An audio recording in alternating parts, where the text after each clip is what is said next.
کے عشق کی کیا انتہا ہوگی، ہم تو اس کا حساب نہیں لگا سکتے۔ شاعر کہتا ہے امین تذکری جیران بزی سلمی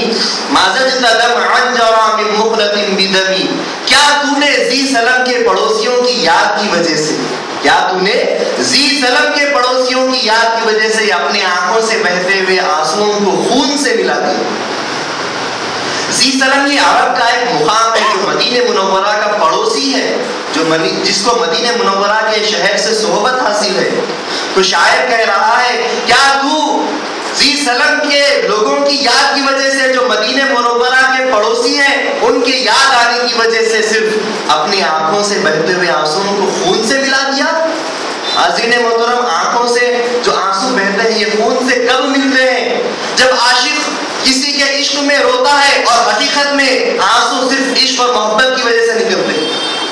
یا تو کسی کے غم کی اس میں آنسو بہتے ہیں یا پھر اس کی خوشی میں آنسو بہتے ہیں، لہذا محبت میں ہی آنسو نکلتے ہیں، محبت میں ہی آنسو بہتے ہیں۔ تو عاشق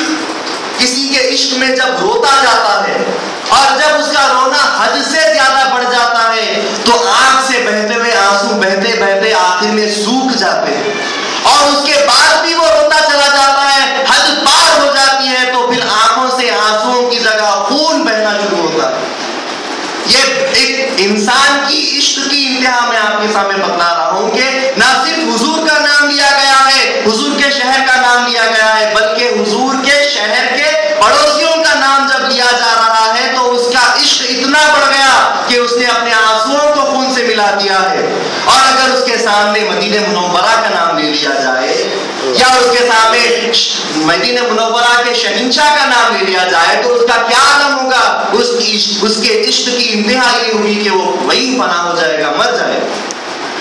یہ ایک بندے کے عشق کی انتہا ہے، تو اس بندے کو پیدا کرنے والے کی عشق کی کیا انتہا ہوگی؟ اللہ تبارک و تعالیٰ جو ساری کائنات کا مالک ہے اس کے عشق کی کیا انتہا ہوگی، ہم اس کا اندازہ نہیں لگا سکتے۔ تو حاضرین محترم، ایسے ہی چند موقعوں پر پھر اللہ کے رسول صلی اللہ علیہ وسلم نے ارشاد فرمایا کہ بنی اسرائیل کے 4 انبیاء ایسے گزرے ہیں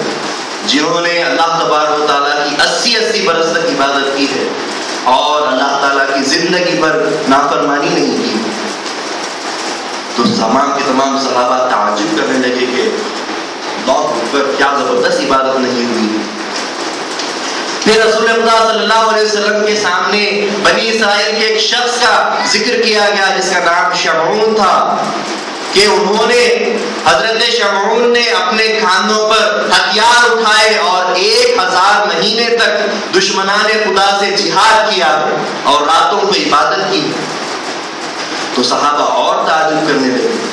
رسول اللہ علیہ وسلم نے فرمایا کہ یہ شخص ایسا تھا، حضرت شمعون ایسے تھے کہ جنہوں نے دشمنان خدا کو اتنی تکلیفیں اور اتنا اپنی طرف سے اپنے جسم سے جہاد کیا کہ وہ مجبور ہو گئے کہ ان کو کس طرح سے ختم کیا جائے۔ آخر میں کفار نے یہ تجویز، یہ پلان بنایا کہ ان کی بیوی کو پیسے کے لالچ دے کر، دنیاوی آراضی چیزوں کی لالچ دے کر پھانسا جائے اور ان کو بندی بنایا جائے۔ لہذا حضرت شمعون کی بیوی کے پاس کفار پہنچتے ہیں اور دشت بھر کے سونے کے تنکے پیش کرتے ہیں کہ یہ تو کچھ بھی نہیں، اس سے بھی زیادہ ہم تجھ کو دیں گے، بس تو ان کو بندی بنانے میں ہماری مدد کر۔ لہذا جب حضرت شمعون آرام فرما رہے ہوتے ہیں تو آپ کی بیوی ناریل کی رسی سے آپ کو باندھ دیتی ہے، آپ کے ہاتھ پاؤں باندھ دیے جاتے ہیں۔ اس کے بعد جب حضرت شمعون نیند سے بیدار ہوتے ہیں عبادت کے لیے تو آپ بس ایک انگڑائی لیتے ہیں تو ساری کی ساری رسی ٹوٹ کر ٹکڑے ہو جاتی ہیں۔ حضرت شمعون پوچھتے ہیں کہ بی بی تم نے ایسا کیوں کیا؟ تو بی بی عرض کرتی ہیں کہ میں آپ کی طاقت کا اندازہ لگانا چاہتی تھی، آپ کی قوت دیکھنا چاہتی تھی، اس لیے میں نے ایسی حرکت کی۔ حضرت شمعون خاموش ہو جاتے ہیں، بات آئی گئی ہو جاتی ہے۔ اس کے بعد کفار کو جب یہ خبر ملتی ہے تو کفار اور پریشان ہو جاتے ہیں اور انہوں نے پھر ایک کام یہ کرتے ہیں کہ لوہے کی زنجیر ان کی بیوی کے پاس پہنچاتے ہیں اور کہتے ہیں کہ تم ان سے انہیں بندی بنا سکتی ہو، ان سے انہیں باندھ دو۔ تو جب حضرت شمعون پھر آرام فرما رہے ہوتے ہیں تو آپ کو لوہے کی زنجیروں سے باندھ دیا جاتا ہے، آپ کو گرفتار کر دیا جاتا ہے۔ لیکن جب آپ نیند سے بیدار ہوتے ہیں، خدا تعالیٰ کی عبادت کرنے کے لیے جب آپ کی آنکھیں کھلتی ہیں، بس ایک انگڑائی لیتے ہیں اور وہ لوہے کی زنجیر بھی ٹکڑے ٹکڑے ہو جاتی ہے۔ یہ حرکت کو دیکھ کر حضرت شمعون شک میں آتے ہیں، پھر سے اپنی بیوی سے پوچھتے ہیں کہ تم نے پھر ایسی حرکت کیوں کی؟ تو پھر کہنے لگتی ہے کہ میں نے آپ کی طاقت کو دیکھنا ہے، آپ کی طاقت کا مجھے اندازہ ہونا ہے، اس لیے میں نے ایسا کام کیا۔ حضرت شمعون خاموش ہو جاتے ہیں۔ اس کے بعد کفار کو جب یہ خبر ملتی ہے تو کفار اور بھی پریشان ہو جاتے ہیں کہ اب کیا کیا جائے۔ تو اس وقت ابلیس ملعون کفار کے پاس جاتا ہے اور انہیں ایک تجویز دیتا ہے کہ تم حضرت شمعون کی بیوی سے پوچھنے لگاؤ، حضرت شمعون سے، کہ آخر آپ کس بندھن کو نہیں توڑ سکتے، آخر آپ کس چیز کو نہیں توڑ سکتے۔ تو پھر کفار ان کی بیوی کو یہ اطلاع پہنچاتے ہیں، پھر ان کی بیوی حضرت شمعون سے پوچھتی ہیں کہ آپ کس چیز کو، کس بندھن کو آپ نہیں توڑ سکتے۔ تو روایت میں آتا ہے کہ حضرت شمعون کے بال ٹخنے تک موجود تھے، اتنے لمبے لمبے آپ کے بال تھے اور آپ کے بالوں کی 4 زلفیں تھیں۔ تو حضرت شمعون فرماتے ہیں کہ میں اپنے بالوں کو نہیں توڑ سکتا، اپنے بالوں سے بندھے ہوئے بندھن کو نہیں توڑ سکتا۔ تو جیسے ہی پھر آپ آرام کرنے لگتے ہیں تو آپ کی بیوی 2 زلفوں کو لے کر آپ کے ہاتھ باندھ دیتی ہے اور 2 زلفوں کو لے کر آپ کے پیر باندھ دیتی ہے، اور پھر کفار کو اطلاع پہنچا دیتی ہے کہ میں نے انہیں بندی بنا لیا ہے، میں نے ان کو جکڑ دیا ہے، اب تم اس کو لے جا سکتے ہو۔ تو پھر کفار آتے ہیں اور حضرت کو بندی بنا کر اپنے ساتھ لے جاتے ہیں۔ ان کے لیے ایک خاص گھر بنایا گیا تھا جس کے بیچوں بیچ ایک بہت بڑا ستون تھا۔ حضرت شمعون کو اس ستون سے، اس عمود سے باندھ دیا جاتا ہے اور آپ کا مذاق اڑایا جاتا ہے، آپ کو تکلیفیں دی جاتی ہے، آپ کے ارد گرد گھومتے ہوئے جشن منایا جاتا ہے، حضرت شمعون کو تکلیفیں دی جاتی ہیں۔ آپ اللہ تعالیٰ کے دربار میں فریاد گونجتے ہیں کہ مولا تو مجھ کو ان سے بچا لے اور اتنی ہمت اور اتنی طاقت دے کہ میں ان بندھنوں کو توڑ سکوں اور ان تمام کفار کو ختم کر سکوں۔ اللہ تعالیٰ آپ کی فریاد کو قبول فرماتا ہے اور آپ کو وہ طاقت عنایت کر دیتا ہے کہ آپ اپنے زور بازو سے ان بندھنوں کو توڑتے ہیں، اور توڑنے کے ساتھ جو وہ ستون بیچوں بیچ گھر کے تھا اس ستون کے اوپر آپ زور لگاتے ہیں اور اس ستون کو گرا دیتے ہیں، جس کی بنا پر پورا چھت گر جاتا ہے اور سارے کے سارے کفار مر جاتے ہیں۔ یہ حضرت شمعون کا واقعہ ہے جو آپ کے سامنے عرض کر رہا تھا۔ تو جب رسول خدا صلی اللہ علیہ وسلم نے یہ واقعہ اور بنی اسرائیل کے ان 4 انبیاء کا ذکر کیا کہ انہوں نے ایسی عبادت کی ہے کہ حضرت شمعون نے 1000 مہینوں تک ہتھیار اٹھا کر کفار سے جنگ کیے ہیں، تو صحابہ پریشان ہو جاتے ہیں، تعجب کرتے ہیں اور پھر شرمندہ اور افسوس بھی کرنے لگتے ہیں کہ رسول خدا صلی اللہ علیہ وسلم نے فرما دیا ہے کہ امت محمدیہ کی عمر 60 سے 70 کے درمیان ہونے والی ہے، ہم کو اتنی بڑی عبادت کرنے کا موقع کیسے مل سکتا ہے کہ ہماری زندگی کا تیسرا حصہ تو سونے میں چلا جاتا ہے اور باقی بچا کچا حصہ تلاش معاش میں گزر جاتا ہے، ہم کس طرح سے اتنی بڑی عبادت حاصل کر سکتے ہیں، ہم یہ اجر و ثواب کیسے حاصل کر سکتے ہیں۔ خود رسول خدا صلی اللہ علیہ وسلم بھی تعجب کرنے لگتے ہیں، آپ سوچنے لگتے ہیں کہ کہیں میری امت بروز قیامت اجر و ثواب میں دوسری امتوں سے پیچھے نہ رہ جائے۔ ایسے آپ سوچ ہی رہے ہوتے ہیں کہ اللہ تعالیٰ کا فرمان ہوتا ہے لا تحزن یا محمد، اے محمد آپ رنجیدہ مت ہو، آپ غم میں نہ پڑے، آپ سوچنے میں نہ پڑے، میں آپ کے لیے اس کا انتظام کر دیتا ہوں۔ اسی وقت اللہ تبارک و تعالیٰ جبریل امین علیہ السلام کو رسول پاک صلی اللہ علیہ وسلم کے پاس سورہ قدر دے کر بھیجتا ہے۔ حضرت جبرائیل علیہ السلام رسول پاک کے پاس آتے ہیں اور اس سورہ کی تلاوت کرتے ہیں، جس کی بنا پر اللہ کے رسول اور ساری امت خوش ہو جاتی ہے۔ دیکھیے ایسے موقع پر بھی اللہ کے رسول نے امت کا خیال کیا ہے، صرف امت کے بارے میں سوچا ہے، امت خوش ہوتے ہی حضور خوش ہو جاتے ہیں اور حضور خوش ہوتے ہی اللہ تعالیٰ خوش ہو جاتا ہے۔ یہ سورہ قدر کی اور اس قدر والی رات کی اہمیت میں آپ کے سامنے پیش کر رہا تھا۔ اب یہ رات کیا ہے، اس کی اہمیت کیا ہے، اس کے لفظ کے کیا معنی ہیں؟ اللہ تعالیٰ نے فرمایا اِنَّا أَنزَلْنَاهُ فِي لَيْلَةِ الْقَدْرِ، ہم نے اس قرآن کو قدر والی رات میں نازل کیا ہے۔ تو حضرت علامہ ابو الحسن صاحب رحمۃ اللہ علیہ جو صاحب تفسیر خازن ہے، وہ اس سورہ کے تحت ارشاد فرماتے ہیں سمیت لیلۃ القدر لعظم قدرها وشرفها على الليالي، حضرت ابو الحسن رحمت اللہ علیہ فرماتے ہیں کہ اس سورے کا نام اس رات کا نام اس لیے لیلۃ القدر رکھا گیا ہے کیونکہ یہ رات ساری راتوں میں سب سے زیادہ افضل اور بہتر اور قدر والی ہے، اس لیے اس رات کا نام لیلۃ القدر رکھا گیا ہے۔ اس کے بعد آپ آگے ارشاد فرماتے ہیں دوسرا سبب اس رات کو لیلۃ القدر پکارنے کا آپ بتلاتے ہیں کہ سمیت بذالک لأن العمل الصالح تكون فيها ذا قدر عند الله تعالی لكونه مقبولا عند اللہ۔ آپ فرماتے ہیں کہ اس رات کو اس لیے لیلۃ القدر نام رکھا گیا ہے کیونکہ اس رات میں کیے جانے والا نیک عمل قدر والا ہوتا ہے، عظمت والا ہوتا ہے اور اللہ تعالیٰ کے دربار میں مقبول بھی ہو جاتا ہے، اس لیے اس رات کا نام لیلۃ القدر رکھا گیا ہے۔ پھر حضرت صاحب تفسیر خازن آگے ارشاد فرماتے ہیں وَلِأَنَّا سُمِّيَتْ بِذَالِكَ لِأَنَّ الْأَرْضَ تُزِيفُ بِالْمَلَائِكَةِ فِيهَا، اس رات کو اس لیے لیلۃ القدر پکارا گیا ہے کہ اس رات فرشتے اتنے اترتے ہیں زمین پر اتنے اترتے ہیں کہ فرشتوں کے اترنے کی وجہ سے زمین تنگ ہو جاتی ہے، زمین کم پڑ جاتی ہے، اس لیے اس رات کا نام لیلۃ القدر رکھا گیا ہے۔ اور چوتھا سبب اس رات کو لیلۃ القدر پکارنے کا یہ ہے کہ صاحب تفسیر قرطبی نے سورہ قدر کے تحت یہ بات پیش کی ہے سمیت لأن انزل اللہ تعالی فیہا کتابا ذا قدر علی رسولہ ذی قدر وعلی امت ذات قدر، کہ اس رات کو اس لیے لیلۃ القدر رکھا گیا ہے، اس رات کا نام اس لیے لیلۃ القدر پکارا گیا ہے کہ اس رات میں اللہ تعالیٰ نے ایک بڑی ہی قدر والی کتاب ایک بڑے ہی قدر والے نبی کے ذریعے سے ایک بڑی ہی قدر والی امت پر نازل کی ہے، اس لیے اس رات کا نام لیلۃ القدر رکھا گیا ہے۔ اب یہ اتنی بڑی اتنی عظمت والی رات جب ہمیں دی گئی ہے تو اب ہم سارے سال میں 12 مہینوں میں جب ہم اسے تلاش کرنے کے لیے ڈھونڈنا شروع کرتے ہیں، تلاش کرنا شروع کرتے ہیں تو اب یہ رات 12 مہینوں میں کس مہینے میں آئی ہے تو اللہ تعالیٰ نے قرآن پاک میں ارشاد فرما دیا شہر رمضان الذی انزل فیہ القرآن، رمضان وہ مہینہ ہے جس میں قرآن اتارا گیا۔ تو معلوم ہو گیا کہ لیلۃ القدر رمضان میں ہی موجود ہے۔ اس کے بعد رسول خدا صلی اللہ علیہ وسلم سے حدیث مروی ہے کہ رسول اللہ علیہ وسلم نے فرمایا انی ارایتها فنسیت، مجھے یہ رات بتلائی گئی ہے پھر بھلا دی گئی ہے۔ اس کے بعد رسول اللہ علیہ وسلم نے فرمایا کہ اگر تم اس رات کو ڈھونڈنا چاہتے ہو فالتمسوها فی عشر الاواخر الرمضان فی کل وتر، تم اگر اس رات کو ڈھونڈنا چاہتے ہو تلاش کرنا چاہتے ہو تو رمضان کے آخری 10 راتوں کی طاق راتوں میں اس رات کو ڈھونڈا کرو، اس رات میں ان راتوں میں عبادت کیا کرو۔ تو اب اس طرح سے ہم کو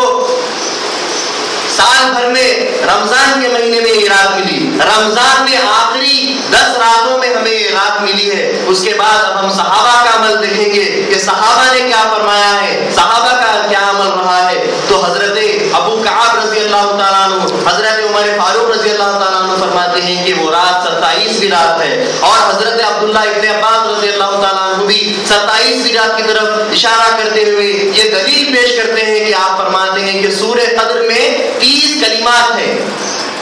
سورہ قدر میں 30 ورڈز ہے، ورڈز لیٹرز نہیں، 30 ورڈز ہے، 30 کلمات ہے، اور 27واں کلمہ جو ہیا ہے وہ اشارہ کر رہا ہے اس رات کی طرف، یعنی ہیا یعنی وہ رات۔ تو آپ فرماتے ہیں اسی بنا پر 27ویں رات کو شب قدر ہم منائیں گے اور اس میں عبادت کریں گے کہ 27ویں شعبان ہمارے لیے شب قدر کی رات ہے۔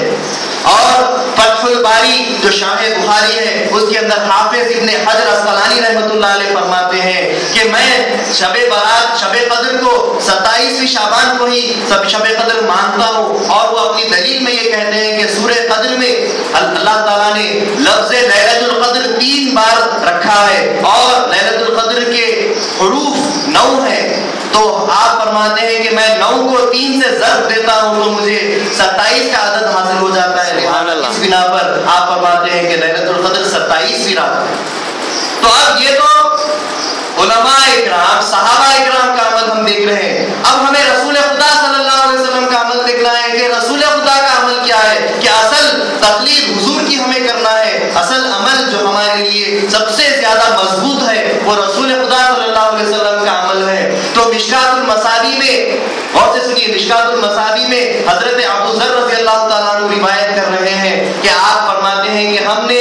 رسول اللہ صلی اللہ علیہ وسلم کے ساتھ رمضان المبارک کے روزے رکھے، ہم نے کسی بھی رات کو اللہ تعالیٰ کے رسول کے ساتھ عبادت نہیں کی، نماز نہیں پڑھائی،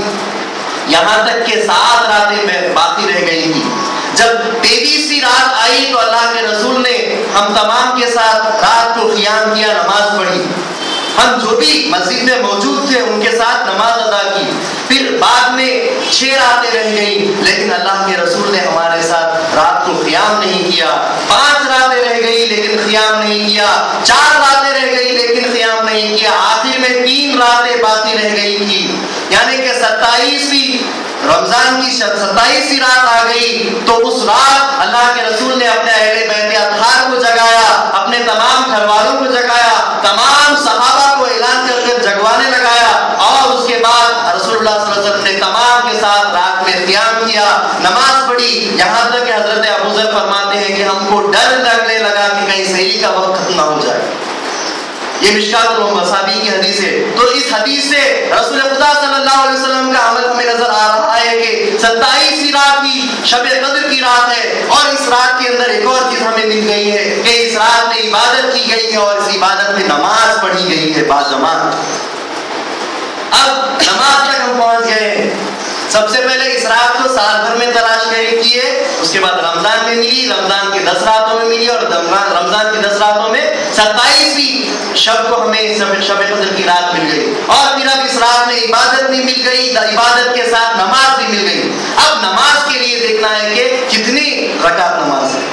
کتنی رکعت نماز پڑھنا ہے، 2 رکعت، 4 رکعت، 3 رکعت، کتنی رکعت نماز؟ تو امام غزالی رحمۃ اللہ علیہ اپنی کتاب مکاشفۃ القلوب کے 601 صفحے نمبر میں فرماتے ہیں کہ رسول خدا صلی اللہ علیہ وسلم نے فرمایا ہے کہ جس کسی نے شب قدر کو زندہ کیا، یعنی اس رات میں قیام کیا، عبادت کی، اور 2 رکعت نماز پڑھی، اور اللہ تعالیٰ سے اپنے گناہوں کی معافی مانگی، تو اللہ تعالیٰ اس کے تمام گناہوں کو معاف کر دے گا اور اسے بخش دے گا۔ تو اب نماز بھی مل گئی ہے، اور ساتھ ہی ساتھ 2 رکعت نماز بھی ہمیں مل گئی ہے کہ 2 رکعت نماز پڑھی گئی ہے۔ لیکن اب یہ دیکھنا ہے کہ یہ 2 رکعت جو پڑھے گئے ہیں کس نیت کے ساتھ پڑھی گئی ہے، فرض کی نیت کے ساتھ، یا واجب کی نیت کے ساتھ، یا سنت کے ساتھ، کیا نیت سے اس نماز کو پڑھا گیا ہے؟ سامعین اکرام، آپ لوگ بخوبی جانتے ہیں کہ وتر کی جو نماز ہے جو ہم پڑھتے ہیں سب سے آخر میں، وتر کی نماز، تو یہ وتر کا ذکر قرآن حکیم میں کہیں بھی موجود نہیں ہے۔ تمام کے تمام کلام اللہ میں وتر کی نماز کا کہیں بھی ذکر نہیں ہے، صرف احادیث میں ذکر آیا ہے کہ رسول خدا صلی اللہ علیہ وسلم نے فرمایا ان اللہ زادکم الصلاۃ وہی الوتر، اللہ تعالیٰ نے تم پر ایک زائد نماز کر دی ہے، اور وہ نماز وتر کی ہے۔ پھر رسول خدا صلی اللہ علیہ وسلم نے فرمایا کہ اس نماز کو تمام نمازوں میں آخری نماز بنا لو، وتر کی نماز کو آخری نماز بنا لو۔ تو قرآن میں وتر کا ذکر نہیں ہے، احادیث میں صرف اتنا ہی ذکر ہے کہ یہ نماز تم کو دی گئی ہے، زیادہ نماز ہے، نہ اس کی فرضیت کا آپ کو بتلایا گیا، احادیث میں بھی اس کی فرضیت نہیں بتلائی گئی، واجب ہونا بھی نہیں بتلایا گیا، سنت ہونا بھی نہیں بتلایا گیا۔ علماء اکرام، ائمہ کا مجتہدین نے اپنے اجتہاد سے اس کو مقرر کیا، یعنی کہ حضرت امام شافعی، حضرت امام حنبل اور حضرت امام مالک رحمت اللہ علیہ مجمعین نے اس نماز کو، نماز وتر کو سنت کہا ہے۔ دیکھیے انہوں نے اس نماز کو سنت کہا ہے، اور ان کے جو بھی مقلدین ہیں جو ان کی تقلید کرتے جا رہے ہیں، اور قیامت تک شاید جب تک باقی رہیں گے تقلید کرتے رہیں گے، تو وہ لوگ اس نماز کو سنت کہہ کر ہی پڑھتے ہیں۔ حضرت امام ابو حنیفہ رحمۃ اللہ علیہ نے اس نماز کو واجب کہا ہے، تو ان کے مقلدین اس نماز کو واجب کہہ کر پڑھتے جا رہے ہیں۔ حضرت امام ظفر نے اس کو فرض کہا ہے، ان کے مقلدین فرض کہہ کر پڑھتے چلے جا رہے ہیں۔ دیکھیے ایک آدمی ہے جس نے اجتہاد کیا ہے، رسول خدا مہدی موعود علیہ السلام نے فرمایا کہ یہ جو ائمہ اربعہ گزرے ہیں، مجتہدین گزرے ہیں، ان کو اگر کسی مسئلے میں وہ جو اجتہاد کرتے ہیں کسی مسئلے پر، تو اگر وہ مسئلہ صحیح ہو جاتا ہے تو ان کو 2 ثواب ہیں، یعنی ایک تو اجتہاد کا ثواب ہے اور دوسرا اس مسئلے کا صحیح ہونے کا ثواب ہے۔ اور اگر وہ اپنے اجتہاد میں کامیاب ہوتے ہیں لیکن وہ مسئلہ غلط نکل جاتا ہے، تو وہ اجتہاد میں کامیاب ہونے کی وجہ سے ان کو 1 ثواب ہے، لیکن مسئلہ غلط ہونے کی وجہ سے 1 ثواب نہیں ملتا ہے۔ یہاں تک کہ حضرت ابو حنیفہ رحمۃ اللہ علیہ نے جو اتنے بڑے امام گزرے ہیں انہوں نے بھی ایک مسئلہ ایسا بیان کر دیا ہے جس پر عمل نہیں کیا جا سکتا. آپ فرماتے ہیں اگر کسی بیوی کا شوہر اسے چھوڑ کر چلا جاتا ہے تو حضرت امام ابو حنیفہ کے پاس یہ ہے کہ 90 سال تک وہ بیوی اس شوہر کا انتظار کرے. تو آپ دیکھیے کہ 90 سال تک اگر کوئی انتظار کرے گی, کوئی بیوی انتظار کری, اس کے بعد پھر کی شادی ہو سکتی؟ یعنی کہ وہ کہتے ہیں کہ 90 سال تک انتظار کرے, اس کے بعد پھر وہ نکاح فسخ کیا جائے, پھر اس کی دوسری شادی کرائی جائے. تو کیا یہ جائز ہو سکتا ہے؟ 90 سال تک تو آج کل کسی کی زندگی ہونا ہی مشکل ہے, وہ تو مری جائے گی. لہذا ایسی خطائیں ان سے ہوئی ہیں, یہ غیر معصوم عن الخطا ہے, لیکن ایک خلیفۃ اللہ ہے جو معصوم عن الخطا ہے, ہمسر رسول خدا ہے. رسول خدا نے ان کے بارے میں فرمایا یبو سری بلا یبتی, میرے قدم پر قدم رکھے گا, کبھی خطا نہیں کرے گا. وہ شخصیت جو فرماتی ہے کہ یہ شب قدر کی نماز فرض ہے, کہ اللہ تعالیٰ نے اس نماز کا اظہار مجھ پر کیا ہے. اس نماز کو جو رسول خدا صلی اللہ علیہ وسلم کو یہ رات بتلائی گئی اور بلا دی گئی تھی, اصل میں اس کا اظہار مجھ سے ہونا تھا, مجھ سے اس کا حیا ہونا تھا. اس لیے جب اللہ تعالیٰ نے یہ رات کا اعلان کیا, اس رات کا اظہار کیا اور فرمایا کہ اے محمد تم اس رات کا اعلان کرو اور اس کے شکر میں 2 رکعت نماز فرض کی حیثیت سے جماعت کے ساتھ ادا کرو. تو حضرت مہدی موعود علیہ السلام نے مقام ٹھٹا میں آپ نے تمام اپنے صحابہ کے ساتھ اس رات کو قیام کیا اور 2 رکعت نماز لیلۃ القدر بحیثیت فرض ادا فرمائی. اس کے بعد اگلی 2 سالوں تک فرح مبارک میں آپ اسی طرح ایک بڑے مجمع کے ساتھ اہتمام کرتے رہے. تو حاضرین محترم, مہدی موعود علیہ السلام خلیفۃ اللہ ہے تو ان کی بات بڑی, یا ائمہ اربعہ جو معصوم عن الخطا نہیں ہے ان کی بات بڑی. ہمیں غور کرنا چاہیے کہ ہم کن کے عاشق ہیں, کن کے مقلدین میں ہمارا شمار ہوتا ہے, ہم کن کے مقلد ہیں. اس کے بعد ایک دوسری دلیل میں آپ کے سامنے پیش کروں گا جو معمولی سی بات ہے. جماعت کی نماز کون سی نیت کے ساتھ پڑھ سکتے ہیں, یعنی کہ جماعت کون سی نماز جماعت کے ساتھ پڑھ سکتے ہیں؟ صرف فرض ہو تبھی جماعت کے ساتھ ہو سکتی ہے, یا واجب ہو جماعت کے ساتھ ہو سکتی ہے؟ شکرانے کی نماز اور سنت کی نماز جماعت کے ساتھ نہیں پڑھ سکتے, یہ قانون نہیں ہے. تو معلوم ہو گیا اس بنا پر بھی کہ یہ نماز فرض نماز ہے, یہ نماز فرض نماز ہے, ہمیں معلوم ہو گیا. اب اللہ تعالیٰ کے فضل و کرم سے رمضان میں ہمیں یہ رات مل گئی اور اس رات میں عبادت مل گئی, رات میں 2 رکعت نماز مل گئی, فرض کی حیثیت سے نماز مل گئی, مہدی موعود علیہ السلام کے صدقے سے نماز مل گئی. اب یہ نماز کا ہم اہتمام کرنے والے ہیں انشاءاللہ تعالیٰ. ہماری دعاؤں کو, ہماری اس نماز کو, ہماری عبادتوں کا اللہ تعالیٰ قبول فرمائے. اس کے بعد اللہ تبارک و تعالیٰ ارشاد فرماتا ہے وما ادراک ما لیلۃ القدر, لیلۃ القدر خیر من الف شہر. کیا تم جانتے ہو لیلۃ القدر کیا ہے؟ دیکھیے عرب کا ایک قانون رہا ہے, وہ کسی بھی چیز کی اگر اہمیت بتلانا چاہتے ہیں تو اس کو سوالیہ جملے کے ساتھ پیش کرتے ہیں کہ تم کیا جانتے ہو ان کی کیا اہمیت ہے. بس یہ سوال کرنا ہی ان کی اہمیت بتلانا ہو جاتا ہے. تو اللہ تعالیٰ بھی ان کے نہج کو ان پر ہی لاگو کرتے ہوئے فرماتا ہے وما ادراک ما لیلۃ القدر, کیا تم جانتے ہو کہ لیلۃ القدر کیا ہے؟ لیلۃ القدر خیر من الف شہر, لیلۃ القدر 1000 مہینوں سے بہتر ہے. حضرت شمعون نے جو 1000 مہینوں تک عبادت کی اور جہاد کیا ہے, اللہ تعالیٰ نے یہ نہیں فرمایا اس کے برابر ہے, بلکہ فرمایا ہے کہ اس سے بھی بہتر ہے, 1000 مہینوں سے بھی بہتر ہے. 1000 مہینے 23 سال اور 4 مہینے ہوتے ہیں, یا 30,000 دن اور 30,000 راتیں ہوتے ہیں. لیکن اللہ تعالیٰ نے ہم کو ایک ایسی رات دی ہے تو جو اس سے بھی بڑھ کر ہے, جس کی برکتوں اور فضیلتوں کا علم اللہ ہی جانتا ہے. ایسی بڑی فضیلت والی رات ہے. اس کے بعد اللہ تعالیٰ فرماتا ہے تنزل الملائکۃ فیہا, تنزل الملائکۃ والروح فیہا بإذن ربہم, کہ اللہ تعالیٰ کی طرف سے فرشتے اس رات اتارے جاتے ہیں. حضرت انس رضی اللہ تعالیٰ عنہ روایت کرتے ہیں کہ رسول خدا صلی اللہ علیہ وسلم نے فرمایا کہ جب شب قدر کی رات آتی ہے تو جبریل امین علیہ السلام تمام فرشتوں کو لے کر روئے زمین پر اترتے ہیں اور ہر وہ اس عبادت گزار بندے کے پاس جاتے ہیں جو رات میں قیام کیا ہو یا بیٹھ کر عبادت کر رہا ہو, ذکر اللہ کر رہا ہو. اس کے پاس جاتے ہیں, اسے سلام کرتے ہیں اور اس کے لیے دعائے مغفرت کرتے ہیں. تفسیر ابن کثیر میں صاحب ابن کثیر نے سورہ قدر کے تحت ایک روایت پیش کی ہے. حضرت کعب رضی اللہ تعالیٰ عنہ روایت کرتے ہیں کہ رسول خدا صلی اللہ علیہ وسلم نے فرمایا سدرۃ المنتہا جو آخرت کی جڑ ہے, جو آخرت اور اس دنیا کا فاصلہ ہے, جو 7واں آسمان کا آخری آخری حصہ ہے. سدرۃ المنتہا ایک درخت ہے جس کی اونچائی جنت میں ہے اور جس کی شاخیں اور بیلیں اور ٹہنیاں اللہ تعالیٰ کی کرسی کو گھیری ہوئی ہیں, آسمان کے تلے ہیں. اللہ کے رسول صلی اللہ علیہ وسلم فرماتے ہیں کہ اس کے بیچوں بیچ حضرت جبریل امین علیہ السلام کا مقام ہے اور اس درخت کے اوپر اتنے فرشتے موجود ہیں کہ اللہ تعالیٰ اس کی گنتی کو جانتا ہے. اور بار برابر بھی ایسی جگہ نہیں ہے جو فرشتوں سے خالی ہو. جب شب قدر کی رات آتی ہے تو اللہ تعالیٰ جبریل امین کو حکم دیتا ہے کہ اے جبریل تم ان تمام فرشتوں کے ساتھ روئے زمین پر جاؤ اور ہر عبادت گزار بندے کے پاس جو میرا ذکر کر رہا ہے اس کے لیے دعائیں کرو, اس کو سلام کرو اور اس کی دعاؤں پر آمین کہو. یہ اللہ کے رسول صلی اللہ علیہ وسلم حدیث پیش کرتے ہیں. اس کے بعد یہ رات سلامتی کی رات ہے, یہ رات سرتاپا سلامتی کی رات ہے, برکتوں والی رات ہے, فضیلتوں والی رات ہے. اور یہ رات دیا حتی مطلع الفجر, یہ رات کی ساری برکتیں اور ساری فضیلتیں یہ صبح طلوع آفتاب تک فجر تک باقی رہنے والی ہوتی ہیں. اب یہ رات ہم کو نصیب ہر سال ہو رہی ہے. اللہ تعالیٰ سے دعا کرنا چاہیے کہ اللہ تعالیٰ اس رات کی توفیق سے ہمارے تمام گناہوں کو معاف کر دے اور تمام کو اس رات کی فضیلتیں حاصل کرنے کا موقع عطا فرمائے. کہ اللہ کے رسول صلی اللہ علیہ وسلم فرماتے ہیں کہ یہ رات 4 لوگوں سے محروم کر دی جاتی ہے.